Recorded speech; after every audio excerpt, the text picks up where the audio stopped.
Whether you're catching this during the closed beta or the inevitable future closed or open betas, here are a couple quick builds for the light class in the finals. And if you want maybe a medium or a heavy build, I have videos for that too. But first, let's talk about a light build made for speed. As you've noticed, if you played the light class at all, it's definitely the fastest character in the game. And while it's not rocket science, here's a build to take advantage of all of that speed. Starting with the specialization, you're going to want to go with the grappling hook or the evasive dash.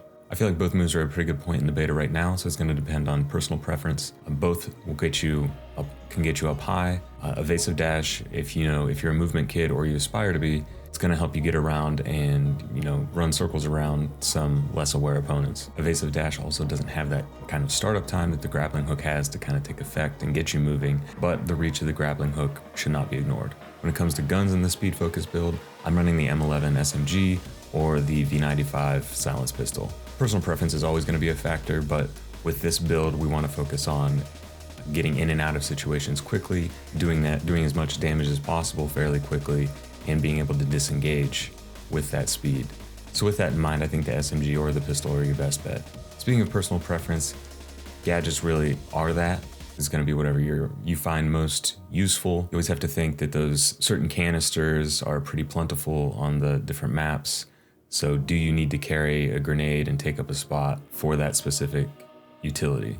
With that in mind, for my light build made for speed, I'm taking in the breach charge, the glitch grenade, and the goo grenade.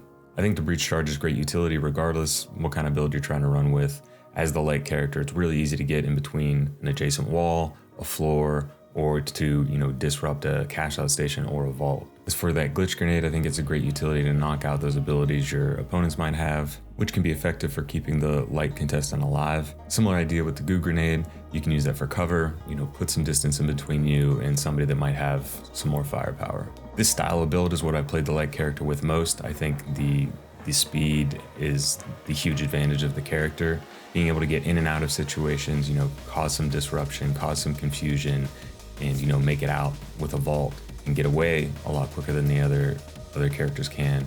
It's a huge advantage. The only thing is, that character is really weak, so taking advantage of those opportunities to create cover for yourself or to disable your opponents, I think is super important. The speed build for the light contestant is one I feel is pretty universal, whether you're solo queuing or you're working with a squad that you're actually communicating with.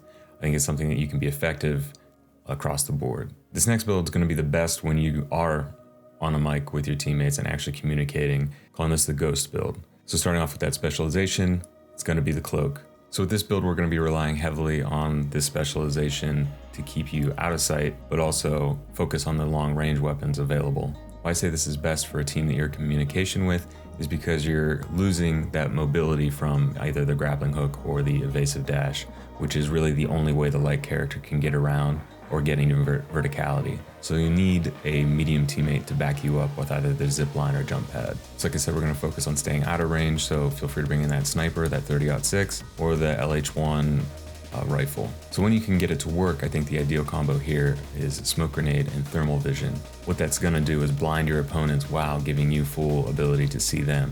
And then when the smoke clears, you hit your cloak and you're gone, and they'll never be able to find you. Why I say ideally is because in practice has not been exact. I noticed in just the training mode, if you throw smoke and then pop thermal, you aren't always seeing as visibly as you think you would, even if there's no obstructions. Obviously in the training ground, it's pretty open. What's the point of the smoke grenade if I can't see this dude with a thermal in the middle of it? That seems broken. So when it works, it's a very powerful combo, but results may vary currently. And then for your last gadget, I would suggest either that breach charge to get you into a building or wall that you need to get into as a sniper or long range, or create that opening on a cash out station so that you have a viewpoint from a little bit further away. Or again, that goo grenade to give yourself a little extra cover, something to get behind if you start to lose whatever walls might be surrounding you. And while I've seen plenty of people try to use this combo, and even try to use it myself, I think it's most effective in a team you're able to communicate with is the cloak and dagger, that cloak and knife combo. Obviously those backstabs are huge. They did just change up some of the sound effects surrounding going into and out of cloak, so I think that might affect the ability to use knife as effectively. I think it's been a little too effective. When it's good, it's really good, but I think it's still viable as long as you can communicate with your team and create those opportunities for those backstabs. Movement is super popular in games, especially shooters nowadays, and we've seen our fair share of exploits just in the finals beta.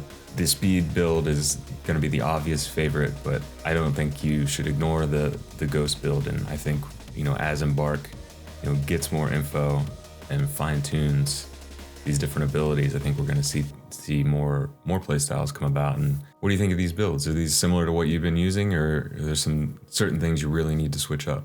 Let us know down in the comments, or keep it to yourself so you can continue to be better. If you're looking for medium or heavy builds, those videos are here. Feel free to give them a watch and check out my other finals content. I'll see you again soon. And the ground is low.